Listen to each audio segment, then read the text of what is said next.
et d'enregistrer. Merci. Alors voilà, un jour j'ai entendu il y avait un rave un jour qui parlait. Il a commencé à parler de la fête la fête la plus proche qui allait venir. Et puis il a dit, la première question qu'il avait, c'était de dire, il y a quelque chose qui est très étonnant. Quand on va écouter des shiurim, quand on suit des shiurim, de semaine en semaine, c'est-à-dire quand on suit chaque fois veille de fête, alors tout le temps, souvent il y a des intervenants qui viennent et qui parlent du sujet, donc ils parlent de la fête, et ils disent, mais cette fête-là, c'est l'essentiel de l'année, c'est là que tout se joue, c'est le Icar, regardez, il ne faut vraiment pas louper ce moment-là, c'est la fête la plus importante. Il a dit, mais je ne comprends pas, parce qu'à chaque fête on répète la même chose. Alors ça fait un peu, genre, chacune est la plus importante. Donc il était parti sur là, il est parti poser la question à son rabbin. Il a dit, je comprends pas, tout le temps, il était, enfin à ce moment-là, quand il s'était posé la question, il était à la yeshiva, il dit, chaque fois que vous venez, vous nous faites des shurim, tout le temps c'est le plus important, c'est le plus important. Mais combien il y a de plus important? Et le rabbin lui a répondu, il dit, bah écoute, est-ce que c'est simple, dans le corps humain, est-ce qu'un homme il peut vivre, une personne peut vivre sans tête? Il dit, ben non, il peut pas. Est-ce qu'une personne peut vivre sans cœur? Non, il ne peut pas. Est-ce qu'une personne peut vivre sans, etc., sans le sang? Est-ce qu'une personne peut vivre sans le système nerveux? Il ne peut pas.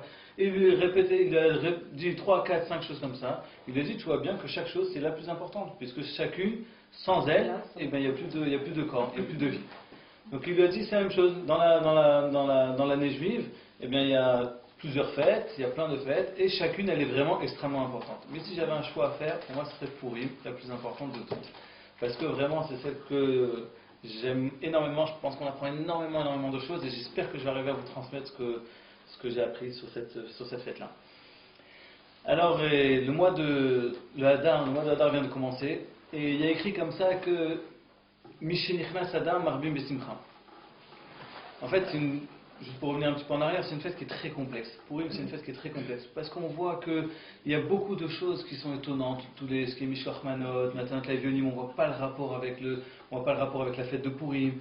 Et puis le fait de se saouler, comment est-ce qu'on peut se saouler alors que c'est clair et net, il est écrit dans différents Gemarot qu'on citera plus tard, qu'il est interdit de se saouler a priori, qu'il est interdit de s'enlever du date. On n'enlève pas du date, on n'enlève pas l'intelligence, la raison. C'est quelqu'un qui n'a pas de raison, on n'a pas de pitié pour lui. Et puis plein de choses, chaque fête, Pourim, on dit que c'est Kepourim, en quoi est-ce que c'est tellement important, alors que le jour de Kippour, on est imprégné de tellement de Gdusha, et de Yira, et de crainte d'Akadosh Baruch Hu, de sainteté, et on s'habille bien, et on fait attention, et on jeûne. Et Pourim, on dit, tu sais, c'est aussi la même chose, c'est comme Kippour. Mais attention, c'est quoi? C'est comme Kippour, et là on se déguise, et on se saoule, et on fait n'importe quoi, enfin on fait n'importe quoi dans le sens pas mauvais du terme, on fait la fête, et on mange, etc. Vraiment complètement à l'inverse de Yom Kippour. Et pourtant on a l'impression qu'ils sont à pied d'égalité. Donc c'est une fête qui est très très étonnante. À comprendre justement, ce qu'on va essayer c'est de comprendre un petit peu tout ça. Alors je reviens, donc ce qu'on disait c'est Mishinechna Sadar Marbim Besimcha. Ça veut dire, si on veut donner une traduction exacte, Mishenichnas Hadar, ça veut dire dès que rentre le mois de Hadar, dès qu'on entame le mois de Hadar, dès que commence le mois de Hadar, Marbim Besimcha. On multiplie, c'est ça, mais on est vraiment Marbim, c'est-à-dire qu'on est déjà au top de la Simcha. On est déjà loin, très très loin dans la Simcha. Et alors on aurait pu penser qu'a priori une Simcha, normalement, on y va par crescendo. Ça veut dire on est content, on est bien, ou bien voire triste, et puis au fur et à mesure du temps, on avance dans le temps, plus on va devenir joyeux, plus on va devenir bien, plus on va devenir saméach, pour arriver à Purim qui va être le top de la Simcha. Pas du tout. Il y a écrit Mishenichnas Hadar, dès qu'on rentre le mois de Hadar, il faut être tout de suite extrêmement joyeux. Ça veut dire que une minute avant Rosh Chodesh, voilà, si on n'a pas spécialement de joie, on n'est pas spécialement joyeux. Dès que Rosh Chodesh arrive, en l'instant d'une minute, on est censé passer à Marbim Besimcha, à une joie extrême. Comment est-ce que c'est possible? Comment est-ce qu'on peut faire une chose pareille? Même plus que ça, il y a écrit dans le Mishnah Berurah, il dit que c'est assourd de ne pas être sa mère. Enfin, pas exactement, mais enfin, c'est écrit, on dit comme ça que c'est assourd d'être, enfin, c'est un chiyuv d'être Besimcha pendant tout ce mois-là, donc Mimela, c'est un assourd de ne pas l'être. Comment est-ce que c'est possible de devenir tellement joyeux? Eh bien, il y a une possibilité. Comment? Eh bien, si par exemple maintenant je vous dis, voilà, mardi soir, bon c'est pas le soir du loto, mais admettons que ce soit le soir du loto, et puis je vous annonce, vous avez les bons numéros, 50 millions au loto, je sais pas, vous avez gagné 50 millions. Tout à coup, ça va être les sourires, les joies, les trucs, les pleurs, tout ce que vous voulez. Ah, il y a un tirage ce soir. Bon. Allez, donnez-nous les numéros. Si j'avais, je serais pas là. Il y a... Ah, vas-y. Alors il dit, donc, on a comme ça, on peut en l'espace d'une minute, c'est très possible de devenir Marbe Bessimra. On peut très bien passer d'un état, même si quelqu'un était très triste, mais on lui a une suicide, tu viens de gagner 50 millions. D'un coup, toutes les tristesses du monde, elles vont être oubliées en une minute, et il va devenir super joyeux. Donc on voit que c'est possible. Mais il y a d'autres possibilités aussi. Comme si par exemple on nous annonce, donc là c'est une bonne nouvelle, mais c'est une bonne nouvelle, c'est pas nécessairement évidemment lié à l'argent, ça peut être par rapport à plein d'autres choses. Par exemple, si on voit quelqu'un on revoit quelqu'un qu'on n'a pas vu depuis longtemps. Voilà, on voit Maxime qui vient d'arriver au Hachem, au Rabat. Ça fait longtemps que je n'ai pas vu, ça me fait très plaisir de le voir. Mais plus la personne elle est chère à nos yeux, et plus lorsqu'on va la revoir alors qu'on l'a pas vue depuis longtemps, plus ça va nous faire plaisir, bien sûr. Ça veut dire que plus d'ailleurs, il y a une bracha qu'on dit que si on n'a pas eu de contact avec une personne durant 30 jours, qu'on n'a pas vu pendant 30 jours, mais donc, enfin, qu'on n'a pas eu de contact du tout, ni téléphone, ni rien, alors on fera une bracha, la bracha de Shechianu, qui est par définition la bracha de la Simcha. Ça veut dire que lorsqu'on voit quelqu'un, lorsqu'on n'a pas vu quelqu'un pendant un certain laps de temps, et qu'on le revoit derrière, alors tout de suite ça peut nous donner une grande Simcha. On a une grande Simcha, on peut être d'un moment à l'autre, on peut être une grande Simcha.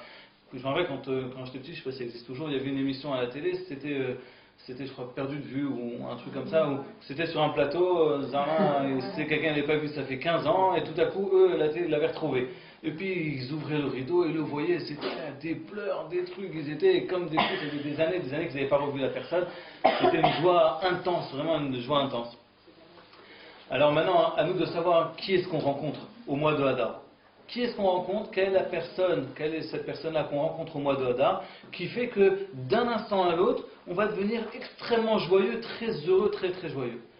Alors, bien évidemment, vous avez compris de qui il s'agit, bien sûr, c'est d'Akadosh Baruch Hu. Mais alors, au mois de Hadar, dès qu'on rentre le mois de Hadar, on rencontre Akadosh Baruch Hu. Et on le voit, il est à tel point présent, qu'il y a écrit comme ça dans le Farshim, qu'on pourrait presque le désigner du doigt, on pourrait presque le montrer du doigt. On a une joie qui est vraiment profonde parce qu'on a vu quelqu'un, en l'occurrence Akadosh Baruch Hu, qu'on n'a pas vu depuis très très longtemps. Alors vous allez me dire la vérité, entre nous, je sais pas, depuis que rentré le mois d'Adar, ça fait quelques jours déjà que Rosh Chodesh est passé, on n'a pas senti un kiff tellement, on n'a pas senti tellement de différence avec avant. D'accord? On dit on voit Hachem, bon, on a rencontré Hachem, on n'a pas tellement rencontré. Ça veut dire à nous de comprendre maintenant, ce qu'on va essayer c'est de comprendre comment est-ce que justement au mois de Hadar, on rencontre Akadosh Baruch Hu de façon spécifique. Si par exemple, on va prendre un membre de la famille qui est dans notre cœur sans être le plus proche de nous. Ça veut dire qu'on n'a pas tellement de relation avec lui. Il n'empêche que si jamais quelqu'un commence à parler de lui négativement, ça va nous faire mal. D'accord? Si par exemple, déjà, ne serait-ce que si par exemple on vient je sais pas, on se retrouve aux États-Unis et qu'on entend quelqu'un qui parle sur les Français, déjà ça va nous énerver un petit peu parce qu'on est Français. Si c'est de la ville, ça va encore plus nous énerver. Si on entend ah ouais, Villeurbanne, j'ai un truc, on dit quelque chose de mal, ça va encore plus nous énerver. Si c'est de la famille, ça va encore plus nous énerver. Pourquoi? Pourtant je ne le porte pas tellement dans mon cœur, cette personne-là. Oui, mais elle est dans mon cœur. C'est vrai que je ne la porte pas spécialement dans mon cœur, mais en fin de compte, elle est quand même dans mon cœur. De ce fait, du coup, comme elle est dans mon cœur, si j'entends quelque chose de négatif sur lui, ça va me faire un petit peu de mal. Mais à l'inverse, si j'entends un compliment, eh ben j'en serai fier. D'accord? On a tous vu comment est-ce qu'on était fiers, comment est-ce qu'on est fiers quand l'équipe de France a gagné la Coupe du Monde. Qu'est-ce qu'on s'en fiche? Ça veut dire quel lien il y a entre eux et nous? La vérité, aucun rapport. Ou bien si on dit le PSG ils ont gagné 2-0, je sais pas si c'est vrai, et ben on va être quelque part, on va dire ah tiens, quelqu'un qui aime un peu le foot, il va dire tiens c'est sympa, je suis content. Mais pourquoi t'es content? Rien que parce que tu habites à Lyon, quel rapport? Ça veut dire qu'est-ce que tu connais de ces goïms, qu'est-ce que tu connais de ces joueurs de foot, quel rapport? Rien que parce que tu habites dans la ville, alors tu as l'impression que tu es lié à eux. Quelque part, il y a un petit lien, il y a un lien. Ce lien fait que quand on entend quelque chose de positif, eh ben, ça nous réchauffe le cœur. Si on entend sur un cousin éloigné qu'il est devenu Rosh Shiva, etc., ah, mais c'est mon... Et on va dire à tout le monde, c'est mon cousin, bon, un peu éloigné, mais c'est mon cousin quand même. On va être tout content de dire à tout le monde, c'est mon cousin. Pourquoi Rosh Yeshiva, c'est un super, c'est la classe. C'est qui est le cousin et le frère. Voilà, tout le monde est quand même, exactement, tout le monde en famille. On cherche toujours des liens. Ouais. D'accord. Donc ça veut dire que si, alors avec en fait, avec Akadosh Baruch Hu ou Kavechol, c'est un petit peu la même chose. Ça veut dire qu'il est au fond de nous, il est dans nos cœurs. D'accord. C'est sûr que Akadosh Baruch Hu il est dans le cœur de tous un de chacun. Le seul, et donc du coup, dès qu'on va entendre quelque chose de positif, dès qu'on va entendre un compliment entre guillemets sur Akadosh Baruch Hu, mais quelque part ça va nous faire plaisir. On va être content d'entendre, ah c'est mon Dieu, tiens c'est lui, c'est mon Dieu. Je suis content qu'on dise du bien d'Akadosh Baruch Hu. Quand on dit du bien des Juifs, on est content. Quand on dit, ah le Dieu des Hébreux, le Dieu des Juifs, voilà ce qu'il a fait. Ah c'est le mien, vous avez vu, c'est la classe, comment, c'est moi j'appartiens à ce Dieu-là.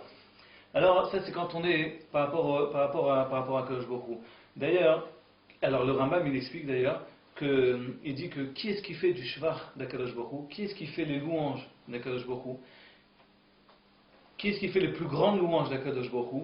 Le Rambam il explique que c'est la nature. Il suffit de se retourner et de voir la nature, de voir les montagnes, de voir la beauté des montagnes et les mers et toutes les grandeurs qu'Akadosh Baruch Hu a pu créer. Alors, du coup, tout de suite, eh bien, c'est un shvar pour Akadosh Baruch Hu. Ça veut dire on est en train de faire des compliments, on est en train de montrer à Akadosh Baruch Hu la grandeur d'Akadosh Baruch Hu. Et donc, du coup, aussi, en même temps, ben, nous aussi, on est touchés par ça. D'accord? Alors, en observant la nature, c'est-à-dire, si on veut, on pourrait dire maintenant, en observant la nature, ça suffirait pour faire un shvar d'Akadosh Baruch Hu. Et donc, du coup, si on fait un shvar d'Akadosh Baruch Hu, alors du coup, nous-mêmes on est touchés, nous-mêmes, ce même Dieu qui est dans notre cœur, eh bien ça nous fait un pincement dans le cœur, on est content, on est heureux, et donc du coup c'est comme ça qu'on devient heureux. D'accord? Maintenant, c'est sûr que c'est de loin pas suffisant, parce qu'il nous manque plein de choses, il nous manque beaucoup d'éléments. Comment arriver à ce compliment, comment arriver à extérioriser cette joie, et pourquoi au mois d'Adar, etc. Après, tout ça, ça reste encore caché. Alors, il faut voir que si par exemple je vous donne l'exemple on va dire par exemple, pour reprendre l'exemple de l'argent. Par exemple, on a quelqu'un qui, je sais pas, on va dire l'oncle Sam des États-Unis, qui vient et qui tous les certains temps, tous les 2-3 mois, il vient faire un petit voyage en France à Villeurbanne, et il vient à la maison, il vient dormir à la maison, et puis il nous dit tiens, un petit chèque de 10 000, 15 000 comme ça, tiens j'ai pensé à toi. Pour lui c'est bagatelle, et pour nous 10-15 000 euros pour 2-3 mois c'est sympa, ça veut dire on crache pas dessus, d'accord? Enfin, c'est bon pour lui, mais vraiment on crache pas dessus, c'est sympa, d'accord? 10-15 000 euros c'est bien. Donc lui quand il va m'appeler tous les 2-3 mois, je vais être comme ça devant mon téléphone en train d'attendre quand il m'appelle lui pour venir me rendre visite, hein, comme ça, et puis j'ai le téléphone, ça, ah c'est ça tonton, je suis content, viens avec plaisir, viens quand tu veux et tout ça, parce que je sais qu'à la fin il va avoir le chèque, ouais, c'est vachement lishma. Donc ça c'est quand par rapport à une relation. Donc voilà comment est-ce que quand on voit quelqu'un qui nous fait du bien, qui nous donne de l'argent, en l'occurrence ici quelqu'un qui nous finance, qui va nous donner de l'argent, comment est-ce que lorsqu'on le rencontre on a une joie, vraiment une grande joie, on est très content. C'est vrai que c'est un peu intéressé, même beaucoup, c'est même très intéressé, mais il n'empêche qu'on est très joyeux de rencontrer ce mécène, de rencontrer cet oncle Sam qui vient nous rendre visite, on est très heureux de le voir. Si maintenant on va à un plus haut niveau, je sais pas si par exemple Superman existait, j'en sais pas, Superman est venu un jour, on est tombé par la fenêtre et il m'a rattrapé en plein vol et il m'a sauvé. Ah, Superman, mais je l'adore, ça veut dire il m'a sauvé la vie, c'est lui qui m'a donné la vie. Vraiment, c'est extraordinaire, je le remercie beaucoup. Si par exemple, j'avais lu une histoire comme ça j'avais lu une histoire, c'était vraiment très joli, il y avait une dame aux États-Unis qui était tombée malade. Alors je me souviens plus. Ah oui, c'est une dame aux États-Unis, elle était tombée malade et puis elle était en fait c'était dans un hôpital. C'était dans un hôpital, pardon, à la cafétéria. Voilà. Je me souviens, c'était à la cafétéria. Il y avait c'était donc un couple qui était venu voir des amis, je sais pas, dans l'hôpital. Et tout à coup, la femme, elle a eu, je sais pas, peut-être une crise cardiaque, quelque chose comme ça. Et puis elle est tombée dans la cafétéria. Donc ils ont appelé tout de suite bon, il n'y a pas mieux que si déjà autant le faire à l'hôpital. Donc tous les médecins étaient déjà présents, et on amène des trucs, tout le monde a apporté tout ce qui était nécessaire. Et voilà que donc les médecins ils commencent à faire tout ce qu'ils pouvaient, tout le monde a évacué la cafétéria. Et puis au fur et à mesure du temps, au bout de 5-10 minutes passées, plus rien à faire, c'est fini, les médecins ils abandonnent, cette femme elle est décédée, ils disent bon voilà, ils notent l'heure, ils disent ça y est, elle est décédée, on n'a rien pu faire, on est désolé. Et le mari qui est derrière la vitre en train de regarder, en train de pleurer, il prie et tout, enfin. Et puis, mais il voit les médecins qui partent au fur et à mesure. Et il y a un médecin, il reste là-bas, il est resté là-bas, c'est une histoire véridique. Un médecin, il est resté là-bas dans la cafétéria et il a dit je ne peux pas l'abandonner comme ça. Il voyait le mari à l'autre bout, derrière la porte, qui pleurait et tout ça. Il dit je ne peux pas l'abandonner et il continue, et massage cardiaque, et ici, et défibrillateur, et tout. Bref, tout, il n'arrêtait pas, il a tout essayé. Et tout à coup, la femme elle est repartie. Elle est repartie, elle a recommencé, tout de suite il a réappelé les médecins, tout le monde est revenu, hein, et Baruch Hashem, elle s'en est sortie. 2 jours après, il n'a pas voulu dire donc qui il était. Il rentre chez la patiente, juste il voulait voir si ça va mieux, mais elle ne savait pas que c'était lui qui l'avait sauvé. Et donc il rentre dans la chambre, ça va, tout va bien, un truc, bon, il voit un peu, il visionne un petit peu le dossier, et puis il voit que Baruch Hashem, tout va mieux. Alors cette femme, le mari de cette femme-là, il rentre dans la chambre, et il dit mais je vous reconnais, docteur, c'est vous qui avez sauvé ma femme. Alors à ce moment-là, la femme elle lui dit quelque chose d'extraordinaire. Elle lui dit docteur, qu'est-ce que je peux vous dire? Si je vous dis merci, mais ça vaut rien, parce qu'on dit merci à quelqu'un qui nous tient la porte. Dire merci, c'est quelque chose, c'est quoi? Quelqu'un qui nous sert un verre d'eau, quelqu'un qui nous tient la porte, c'est à ces gens-là qui nous disent merci. Mais vous m'avez sauvé la vie. Ça veut dire que demain, quand je vais sortir de l'hôpital et je vais voir mes enfants, je vais dire merci docteur. Quand je vais voir, c'était une Goya, donc c'était pris juste là, je vais voir mes enfants, merci docteur. Le prochain anniversaire que je vais faire, je vais dire mais c'est grâce à lui, merci docteur. Quand je vais aller faire des courses, je vais dire mais je marche, merci docteur. Je vis, je respire, merci docteur. Elle me dit tous les instants de la vie, elle lui dit tous les moments, tous les instants de la vie, chaque fois que je vais avoir quelque chose de positif, chaque fois que je vais vivre, je vais sans arrêt, je vais avoir en tête merci docteur, merci docteur, merci docteur. Je ne peux pas vous dire juste merci comme à quelqu'un qui en tient la porte. C'est plus profond, c'est intense. Elle voulait dire par là, elle a un amour profond pour ce médecin, une reconnaissance profonde. Dès qu'elle le voit, ça va être une simcha. Pourtant, il l'a sauvé une fois. Il l'a sauvé une fois. C'est vrai que c'était une fois, il l'a sauvé de la mort, mais c'était une fois. Alors si par rapport à un mécène, comme ça, c'est par rapport à quelqu'un qui nous finance, on a cet amour. Si par rapport à un médecin, enfin l'histoire raconte qu'à la fin, c'est ce qu'il a amené le médecin, c'est ce qu'il a amené lui à faire tchouva, puisque en fait il disait comment est-ce que cette dame-là, elle a compris qu'est-ce que ça voulait dire que donner la vie, et elle me remercie de cette façon. Alors moi qui suis juif, comment est-ce que je ne peux pas prendre conscience que Akadosh Baruch Hu, c'est exactement ce qu'on veut dire. Akadosh Baruch Hu, c'est lui qui va nous donner l'argent. C'est lui qui nous donne la parnassa. C'est lui qui nous donne la santé. C'est lui qui nous donne la femme ou le mari dont on a besoin. C'est lui qui nous donne les enfants. C'est lui qui nous donne ça et ça et ça. Et tous les jours, on se réveille, du réveil au soir, du matin au soir. Combien de choses Akadosh Baruch Hu nous fait? On traverse la rue, on n'a pas d'accident sans avoir eu un accident. On a un truc, la journée s'est bien passée, on a pu travailler, on a eu des relations avec les gens, on était bien, on a vu nos enfants, on a pu les embrasser, on a pu faire, etc., etc. On était en rapport avec notre mari et notre femme. Mais quelle joie immense chaque jour. Quelle joie immense chaque jour. Et cette joie-là, à qui on la doit? À Akadosh Baruch Hu. Donc si on arrive à prendre conscience que c'est Akadosh Baruch Hu qui nous fait tellement de bien, et bien du coup, après on ressent un amour énorme envers Akadosh Baruch Hu. N'est-ce pas? Vous êtes d'accord? Donc en fait, c'est comme ça qu'on va être marvé besimcha. Comment est-ce qu'on va être marvé besimcha? C'est dès qu'on va apprendre une bonne nouvelle. Une bonne nouvelle, on a dit, on va être extrêmement joyeux. Pourquoi? Parce que je vais rencontrer Akadosh Baruch Hu. Arrive le mois d'Adar, je vais rencontrer Akadosh Baruch Hu. Je vais enfin voir Akadosh Baruch Hu, celui qui me donne tout, celui à qui je dois tout. Voilà, je le rencontre. Et bien quelle joie immense. Maintenant, toute la difficulté, c'est d'arriver à ressentir comment. Comment est-ce qu'on arrive à le rencontrer? Alors, même si on l'a expliqué, même si on l'a exprimé, maintenant que c'est vrai qu'Akadosh Baruch Hu nous donne tout, c'est l'Akadosh Baruch Hu qui nous donne tout, qui nous aide, alors, c'est vrai qu'on ressent, maintenant qu'on y pense, alors on ressent un amour envers Akadosh Baruch Hu. Mais quelque part, il faut pourquoi spécifiquement au mois de Hadar, et comment faire pour le rencontrer, plus précisément. Alors, en fait, les Béné Israël, vous savez qu'il y a les Béné Israël au mois de... Ils ont reçu donc la Torah au Har Sinaï. On a reçu la Torah au Har Sinaï. Et là-bas, il y a écrit que c'était Har Kegillit. Har Kegillit, ça veut dire que la Torah la montagne était dessus, au-dessus des Béné Israël. Et quelque chose là, soit vous acceptez, soit un chlet. D'accord? Ça veut dire c'est à vous de voir. Je laisse tomber le truc et là-bas, c'est là-bas que ce sera votre tombe. Bon, il y a de nombreuses explications sur ça, mais nous on va rester le pshat simple, c'est-à-dire les Béné Israël, soit tu acceptes la Torah, soit tu meurs. D'accord? C'est ça. Et un petit peu plus tard, il y a écrit qu'à Purim, Hadar Kibloa Bim Achashverosh, de nouveau ils ont reçu la Torah au mois enfin en Dar, donc à l'époque d'Achashverosh, mais cette fois-ci, ils l'ont reçu avec amour.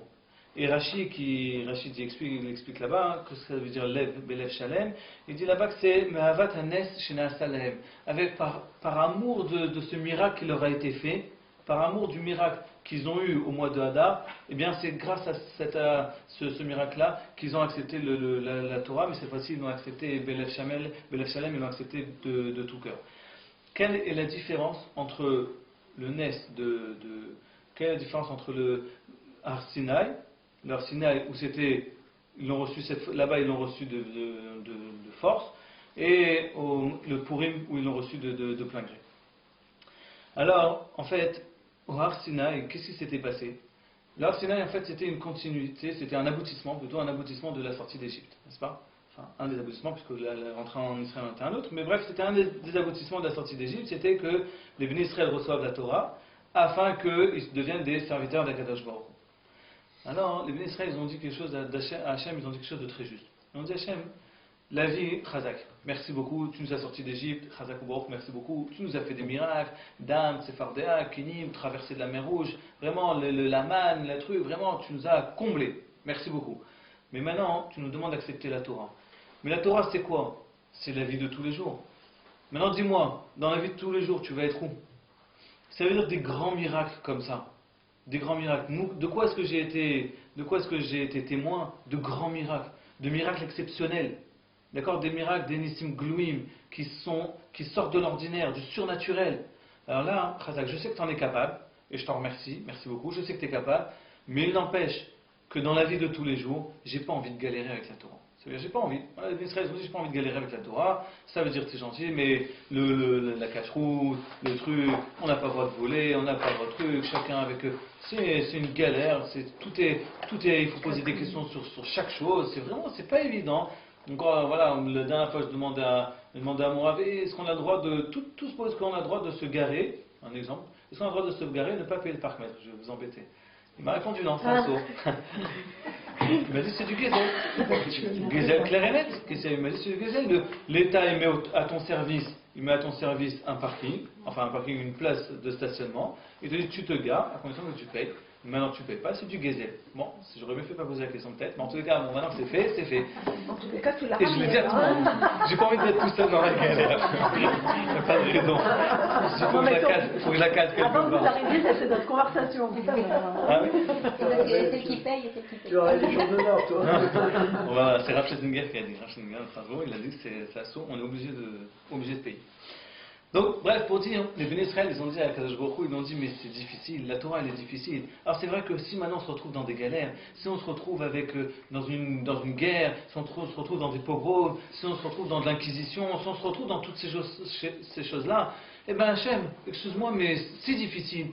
T'es Nissim Glouim, on sait très bien que Hen Somchim al Nes, on ne s'appuie pas sur la Nes, on ne peut pas être sommaire, ça veut dire on ne peut pas attendre, on ne peut pas vivre en attendant le miracle, pas du tout. Il faut obligatoirement, on doit vivre le jour le jour, et alors le jour, tu n'es pas présent. Alors je suis désolé, la Torah, non merci.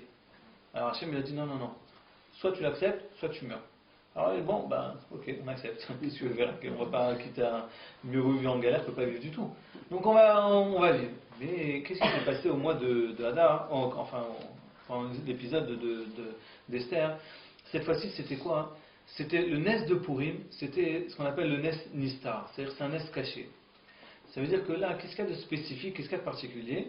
C'est que durant toute la Megillah, on va voir que ce sont des événements du jour le jour. Alors nous, on l'a lu en une demi-heure. Donc en une demi-heure, on a passé tout le truc. On a l'impression que c'était un super miracle. Mais si on la lit vraiment, ça s'est passé en fait sur plusieurs années. Depuis le moment du premier festin qu'Achashverosh a fait, jusqu'au moment où Haman a été pendu et ce qui s'ensuit, il y a des années qui sont passées. 9 ans, je crois. 9 ans. Voilà, c'est des années qui sont passées. Donc imaginez-vous, qui aurait pu penser... Enfin, j'ai entendu un Vartora d'un Rav qui rapportait la Megillah expliquée selon le Gaon. Il montrait chaque chose, comment c'est extraordinaire, comment est-ce qu'Akadosh Baruch Hu il a placé chaque pion. Par exemple, il donne un exemple, il dit, il y a écrit Vahi bima Achashverosh, Hu Achashverosh, Après, là-bas, il y a écrit qui était. C'est quoi מהודו והכוש, שבע ועשרים. Voilà, j'avais mes Médinote. Il était là-bas, il était roi sur. Il était le roi, donc sa capitale c'était à Shushan. Bon bref, Bekito il dit là-bas, le gars il explique que c'était à Shushan ou à Achashverosh, que Achashverosh c'était Achashverosh qui était donc à la ville de Shushan. Il dit pourquoi est-ce qu'on nous précise que c'est la ville de Shushan qui était la capitale, alors que c'était pas, en fait il dit c'était pas du tout la capitale, mais Achashverosh, dans un souci d'ego, il a voulu créer un trône qui était aussi beau que celui de Shlomo HaMelech.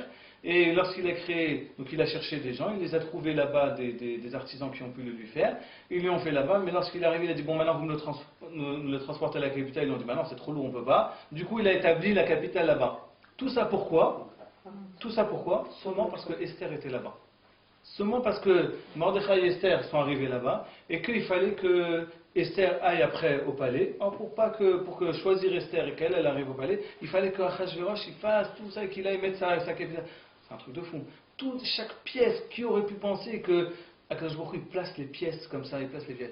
Et chaque chose comme ça, il explique que Vashti, la pièce de là où Vashti elle faisait son michté, elle était attenante à celle d'Achashverosh. Du coup, elle entendait Achashverosh parler. Et comme elle a entendu parler qu'il voulait se vantait, alors qu'en fait, à l'époque, c'était seulement un marchand, enfin, c'était celui qui s'occupait des chevaux, il avait les chevaux, et qui se vantait d'être le roi, et elle qui disait, mais c'est tout grâce à moi, c'est parce que moi je suis une reine que toi tu es devenu un roi. Alors du coup, c'est à cause de ça qu'elle n'a pas voulu venir.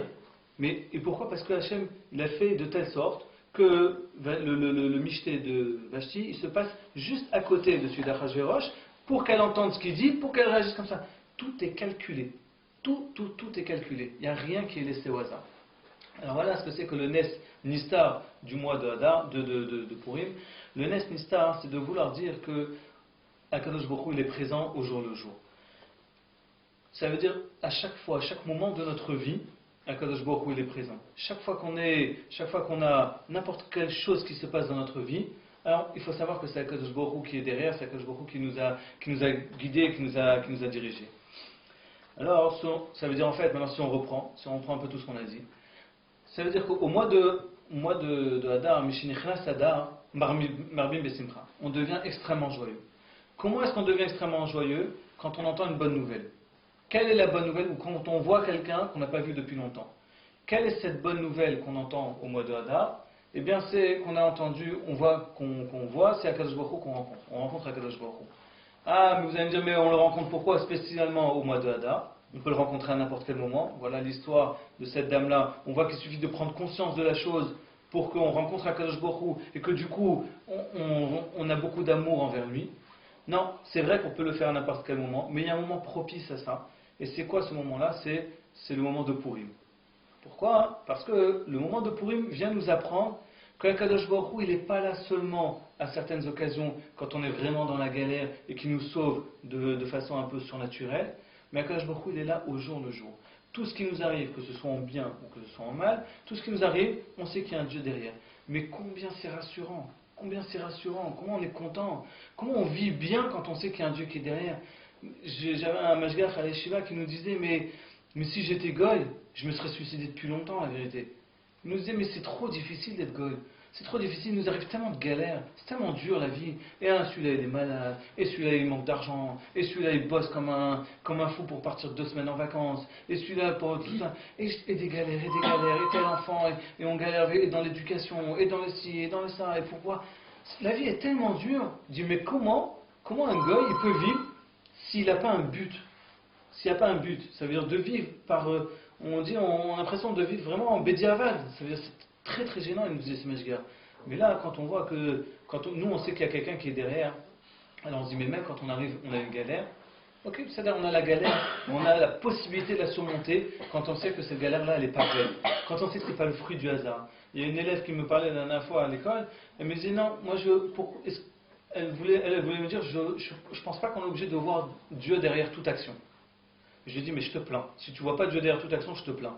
Parce que la fois prochaine, je vais donner un exemple plus gentil, mais la prochaine fois quand tu vas quand tu vas te planter dans tel domaine, ou quand tu vas tomber malade, ou que tu vas avoir telle chose, tu vas dire c'est le hasard, c'est le hasard, c'est le hasard, et bien je te plains la vérité. J'aimerais pas être à ta place. Moi, quand il m'arrive telle chose, telle chose, telle chose, c'est pas parce que c'est pas le hasard, c'est parce que c'est Akadosh Baruch Hu qui l'a voulu, et donc du coup, peut-être je dois changer tel domaine, peut-être je dois améliorer tel domaine, ou en tous les cas, ou même si c'est rien pour rien améliorer, mais peut-être que c'était pour venir expier un problème, une faute, pour que la vie elle soit meilleure, soit plus juste derrière et meilleure derrière.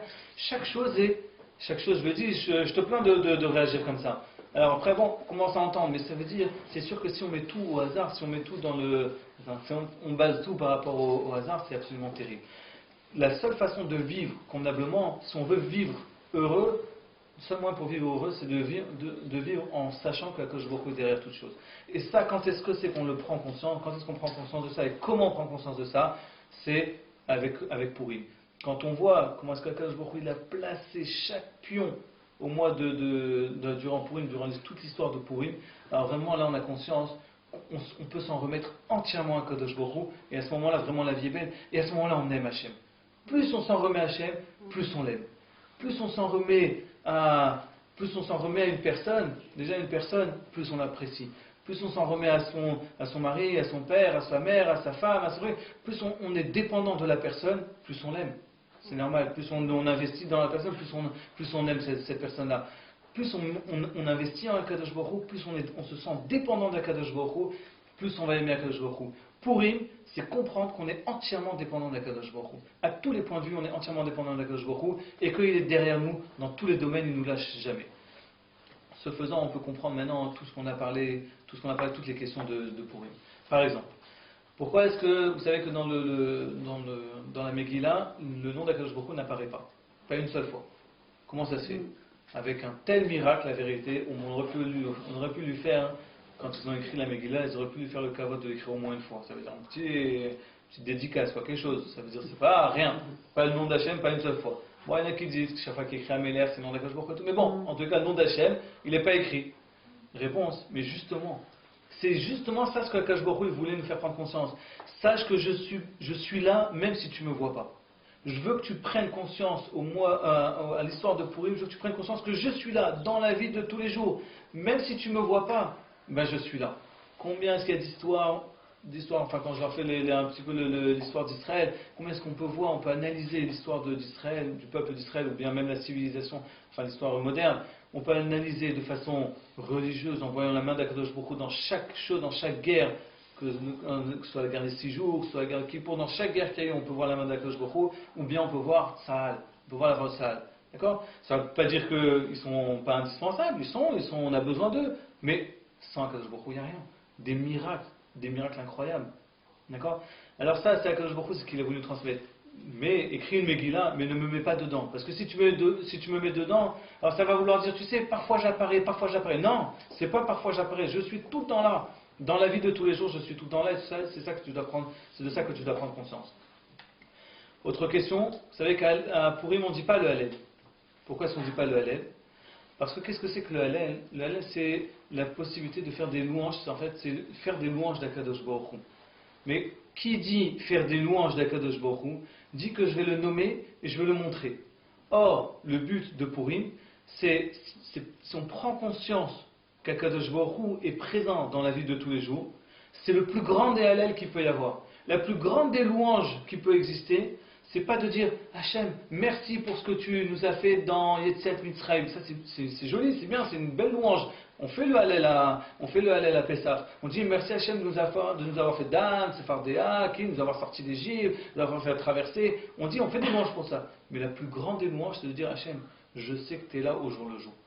N'est-ce pas? Quand on dit, on prend conscience, mais de ça même on voit tout ce qu'on dit maintenant, on peut le ressentir même dans du Ben Adam Lachavero. Quand on voit le plus grand compliment qu'on peut faire à quelqu'un, c'est pas de lui dire merci de m'avoir fait un chèque de 15 000 ou merci de m'avoir donné telle et telle chose. C'est merci d'être présent au jour le jour.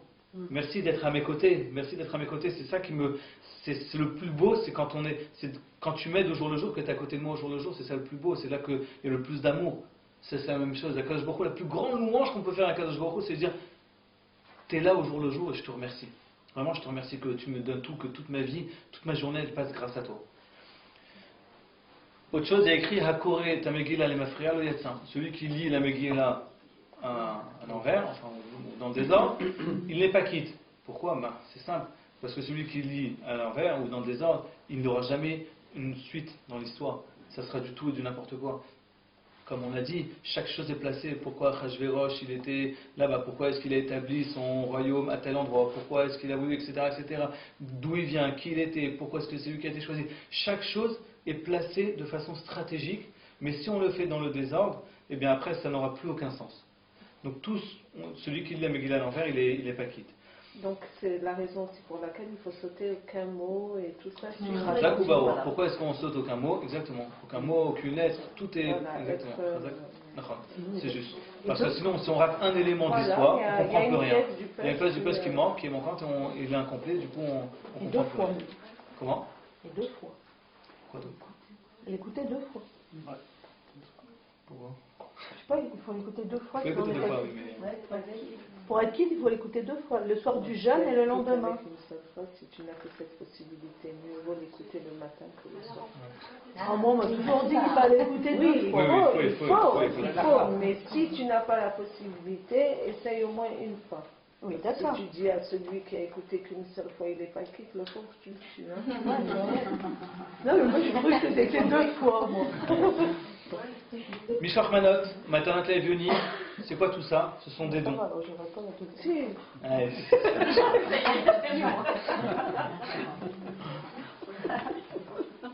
Mishloach Manot, Matanat Le'Evionim, pourquoi est-ce qu'on donne? Pourquoi est-ce qu'on donne tout ça? Alors en fait, c'est simple. Qu'est-ce qui nous empêche Matanat Le'Evionim? Qu'est-ce qui nous dérange de donner souvent le Matanat Le'Evionim? Qu'est-ce qui nous dérange de donner, parfois, qu'est-ce qui nous retient en tous les cas, de donner aux pauvres? Qu'est-ce qui nous dérange et qu'est-ce qui nous retient de donner à des amis, Mishloach Manot, ou de donner à des gens? Eh bien, c'est tout simplement, là, quelque part, un peu la jalousie. Ça veut dire qu'on a peur souvent que quand on va donner, eh ben, on perd. Nécessairement, si j'ai 1000 euros dans mon compte et que j'en donne 200 à la Tzedaka, eh ben, j'en aurai plus que 800, j'aurai perdu. Et qui est-ce qui va avoir maintenant? Ben, c'est celui qui est en face de moi qui va l'avoir. Qu'est-ce qui me dérange de donner des Mishloach Manot? Qu'est-ce qui me dérange d'aider un ami dans son interro pour qu'il ait dans ses devoirs pour qu'il ait une bonne note? Qu'est-ce qui me dérange? C'est qu'il va avoir une note meilleure que la mienne après. Si ça se trouve, il va avoir meilleure que la mienne alors que c'est moi qui l'ai aidé, ça m'énerve, c'est insupportable. Mais ça, tout ça, c'est quand on sait, tout ça, c'est quand on sait. Ça ne veut pas dire qu'il faut être copié, c'est qu'il n'y a pas d'âge. C'est pour ça que j'ai changé, j'ai commencé à dire interro, j'ai changé, j'ai dit dans les deux voies. Pas des DS, des DNS. Voilà, c'est sur les DNS. Aider un ami à faire ses devoirs, c'est permis. Ah oui, ça. Qu'est-ce qui me dérange, c'est qu'il va avoir une meilleure note que moi. Mais alors, c'est moi qui travaille, c'est moi qui j'ai suivi en classe, je travaille, j'ai compris, et voilà que maintenant je vais lui donner, et il va avoir une meilleure note que moi. C'est frustrant, c'est énervant. Mais si maintenant, avec le mois avec la fête de Purim, on prend conscience que non, tout ça c'est Mina Shamaim. Tu crois que si tu donnes de l'argent, tu vas en avoir moins? Mais c'est bête ou quoi? C'est ridicule. C'est parce que tu donnes l'argent, tu crois que tu vas en avoir moins, mais pas du tout. Si Hachem il a décidé que tu aurais tant et tant d'argent, tu en auras tant et tant, point la ligne. Hachem c'est lui qui dirige le monde. S'il te dit que tu vas avoir à la fin de l'année, tu auras vécu avec telle voiture, tel appart, tel truc dans tel meuble, tel truc, et tant dans ton compte, tu auras ça. Quoi qu'il se passe, tu auras ça dans ton compte, ça y est, c'est fini. Que tu donnes pas, quoi qu'il se passe, tu l'auras. Ça peut être une galère en fin d'année, parce que j'en avais trop sur mon compte, ça peut être au contraire tout à coup un imprévu où je gagne quelque chose parce que j'en avais pas suffisamment parce que j'ai donné justement plus de zakat que prévu, donc du coup il m'en manque sur le compte, alors Hachem il va me trouver un moyen pour m'en rajouter. Mais c'est pas un problème. Purim doit me faire prendre conscience que c'est Akadosh Baruch Hu qui dirige le monde. Il dirige le monde, c'est-à-dire pourquoi je vais me retenir? Mishloach Manot, Matanot Le'Evionim, donne, qu'est-ce que ça peut faire? Qu'est-ce que tu perds? Tu es perdant si tu donnes, mais tu n'es rien perdant du tout. Ce que tu dois avoir, tu l'auras, ne t'inquiète pas. Akadosh Baruch Hu te donnera ce que tu dois avoir. C'est défini, à chaque prochain c'est défini, toute chose est définie, ne t'inquiète pas, tu auras ce que tu dois avoir, tu l'auras. Tu perds rien à donner à l'autre. Ça c'est un moussag extraordinaire pour la tzedaka, pour l'entraide, pour le chesed. Vraiment on a une retenue parfois, mais j'aurai moins, mais c'est pas vrai, tu n'auras pas moins, t'inquiète pas, tu n'auras pas moins. Autre chose, pourquoi est-ce que on se saoule? Pourquoi se saouler? Ad Deloyada. On se saoule jusqu'à ce qu'on sache plus qu'est-ce qui est Baruch, Aro, qui est béni, qui est maudit. Je sais pas, vas-y, on est à un tel état que ça y est. Mais pourtant, la Gemara, elle dit, comme on l'a cité précédemment, et la Gemara dans Brachot, elle dit que c'est que celui qui n'a pas de date, on n'a pas de pitié pour lui. Celui qui n'a pas de date, on n'a pas de pitié pour lui. Et là, on nous dit, tu sais, Addeloyada, jusqu'à ce que tu saches plus. Mais celui qui ne sait pas, on n'a pas, et il n'y a pas de pitié pour lui. La Gemara dans Shabbat, elle dit que le date, c'est ça ce qui tient l'homme. Donc on n'est plus des hommes, on n'est plus rien. Si on n'a plus de date, Addeloyada, si on ne sait plus, on n'a plus de date. D'ailleurs, on me eh ben, demande n'est tout plus le temps d'homme. dans la tefila. Prenez la date. Prenez la date, c'est Voilà. exactement, c'est ce qui est, c'est carré, c'est ce qui tient l'homme. Alors comment ça se fait maintenant que à Purim on se saoule? Eh bien, c'est une des explications. En fait, à Purim, on a tellement. Purim, c'est l'apogée de ce qu'on prend, de cette prise de conscience, n'est-ce pas? C'est l'apogée de cette prise de conscience que c'est Akadosh Baruch Hu qui dirige le monde. On est tellement, à Purim, on a tellement pris conscience de ça, qu'en fin de compte, on se livre entre les mains d'Akadosh Baruch Hu à 200%. Et on montre, le jour de Purim, on montre, tu sais Hachem, aujourd'hui, je prends conscience que c'est tellement, je te fais confiance à 200%. Mais je te fais tellement confiance que vas-y, je me jette dans le vide. C'est pas un problème, je me saoule. J'ai plus de date, j'ai plus rien, c'est pas grave. J'ai plus besoin d'avoir du date, puisque je sais que de toute façon c'est toi qui dirige le monde. J'ai plus rien besoin, j'ai plus besoin d'avoir de date. Comme un enfant qui a une confiance tellement totale en ses parents que parfois il va se jeter je sais pas, d'un truc, il va se lancer, sachant très bien qu'il va le ramasser. Il va pardon, il va le rattraper. Ah, vas-y. Ouais, il va loupé, ouais. D'accord? Il va le rattraper, ouais. Merci. D'accord, il a tellement confiance, l'enfant a tellement confiance en ses parents qu'il se lance, il se lance dans le vide. Demande à un adulte de se lancer dans le vide comme ça en disant il va me rattraper. Et on n'arrive pas à avoir tellement confiance en d'autres personnes. Un enfant il a confiance en ses parents à ce point-là. Nous on est les enfants d'Akadosh Baruch Hu. Akadosh Baruch Hu c'est notre papa. On a confiance. On a une telle confiance en Akadosh Baruch Hu, on a une telle confiance en notre papa, on sait qu'il nous protège tellement, il nous dirige tellement, que le jour de Purim on est à l'apogée de ça, on dit tu sais papa, je vais te montrer à quel point je t'aime, à quel point je te fais confiance. Regarde, je me saoule complètement, je sais plus ce que je fais, mais je sais que tu me protégeras. Je sais que de toute façon c'est toi qui diriges le monde, donc je sais que tu me protèges. Ça ne veut pas dire qu'il faut devenir fou, faire des bêtises et traverser la rue de façon n'importe comment, etc. Ça veut dire de tel point, n'est-ce pas? Parce que on ne faut pas se mettre non plus dans l'Israël. Mais là on est en train de parler, de dire, on n'a plus besoin, c'est Addeloyada en fait, quand on dit se saouler, c'est Addeloyada jusqu'à ce qu'il ne fasse plus la différence entre Baruch, Mordechai et Arouraman. Ça veut dire que il y a une confusion. Voilà, il y a une confusion. Mais j'ai plus besoin de ces confusions parce que j'ai plus besoin de savoir qui est-ce qui est Baruch, qui est-ce qui est Arour, qui est-ce qui est truc. Plus de politique, c'est fini. Politique, les politiciens, c'est tous des pantins, tous des pantins dans les mains d'Akadosh Baruch Hu. Donc, et ça, j'en ai conscience. Mordechai, comme Haman, tous des pantins dans tes mains. On est tous des pantins, donc en fait, compte, j'ai plus besoin de savoir qui est Baruch, qui est Arour. Tout ça, ça m'est complètement égal. Je peux me saouler, j'ai plus besoin de savoir tout ça. D'accord? Je pense que c'est un pshat très joli, vraiment très joli. Pourquoi est-ce que seul Purim restera l'imot HaMashiach, lorsque le Mashiach viendra, il y a seule la fête de Purim restera? Et bien là aussi, c'est très clair. Le Nes de Pessah, c'est un Nes qui est galouille. Le Nes de Shavuot, c'est le Lartinaï, c'était des tonnerres, des trucs, des éclairs, c'était vraiment des Nissim Glouim. Le Sukkot, la Nanekavod, les trucs, tout ça c'est des Nissim, des Nissim qui sont Glouim, qui sont dévoilés, qui sont des Nissim dévoilés. Or tout ça, quand viendra le Mashiach, on n'aura plus besoin de tout ça, puisque tout le monde aura conscience qu'Akadosh Baruch Hu est présent. Tout le monde aura conscience qu'Akadosh Baruch Hu est là. Mais du coup, si tout le monde a conscience qu'Akadosh Baruch Hu est présent dans la vie de tous les jours, c'est la définition de quelle fête? La fête de Purim. Donc celle-là, elle restera. La définition de la fête de Purim, c'est savoir que Hachem est là dans la vie de tous les jours. Et ça sera ce qui se passera à l'Imot HaMashiach. Donc l'Imot HaMashiach, on gardera que cette fête-là. Encore autre chose, pourquoi est-ce qu'on se déguise?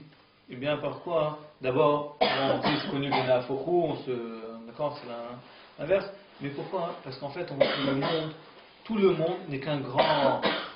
Le monde, c'est une grande blague, en fait. Le monde, c'est une grande blague. On nous dit, celui-là, il est important, il est en haut de l'échelle, mais celui-là, c'est un petit, il est en bas de l'échelle. Celui-là, on fait attention à un tel, on fait attention à celui-là, on fait attention à telle chose. Mais tout ça, c'est de la blague. On fait attention à son patron, parce comment est-ce qu'on lui parle contre lui. Mais celui qui est maintenant en haut, dans peut-être 420 ans, on va savoir, peut-être qu'il sera aussi en haut, mais peut-être qu'il sera en bas, ça ne veut rien dire. C'est pas celui qui est en haut ici qui sera nécessairement en haut de Bachamaïm. D'accord? Tout ce monde, en fait, c'est une grande blague. On présente qu'il y a des gens importants, des gens trucs, etc. Et alors qu'en fait, il n'en est rien c'est Akadosh Baruch Hu qui dirige totalement c'est Akadosh Baruch Hu qui dirige totalement le monde. Donc on se déguise pour montrer que tout ça c'est qu'un grand déguisement. C'est un grand déguisement. Et le monde c'est une grande blague. Et les gens, que ce soit les politiciens ou les patrons ou les trucs ou ce que vous voulez, c'est une grande blague, ceux aussi. Ils se déguisent avec leur costume de patron, mais en fait c'est une grande blague parce qu'ils ne dirigent rien du tout. Et qu'en fait c'est Akadosh Baruch Hu et qu'en fait c'est Akadosh Baruch Hu qui dirige tout ça. Enfin, pourquoi est-ce qu'on dit que Yom Kippour Hareo Keppurim ou Keppurim? Yom Kippour c'est Keppurim. Alors, si vous faites attention, tout à l'heure on a dit que Yom Kippour il est l'équivalent de Purim. Mais quand on fait une équivalence, quand on dit que Kippour c'est comme Purim, ça veut dire que Kippour c'est comme Purim. Donc qui est-ce qui est le plus important? C'est Purim.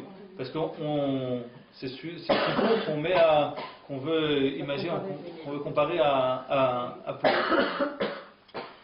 Pourquoi? Bien parce que c'est vrai que si à Kippour on jeûne et on a une ira et un truc, on voit qu'on est obligé d'avoir beaucoup de choses pour avoir une crainte d'Akadosh Baruch Hu. On a une crainte profonde d'Akadosh Baruch Hu à Kippour, et parce que le but de Kippour, c'est de dire Hachem, le but de Kippour c'est quoi? C'est de dire c'est Hachem, c'est toi le seul Dieu, et enfin c'est Hachem, mais on veut s'excuser, on veut se faire pardonner de toutes les erreurs, parce qu'on sait que c'est toi qui dirige ce monde-là, je suis désolé.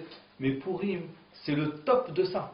C'est Bézouk le rôle même de Purim, le top Purim c'est d'avoir conscience que c'est Akadosh Baruch Hu qui est derrière tout ça.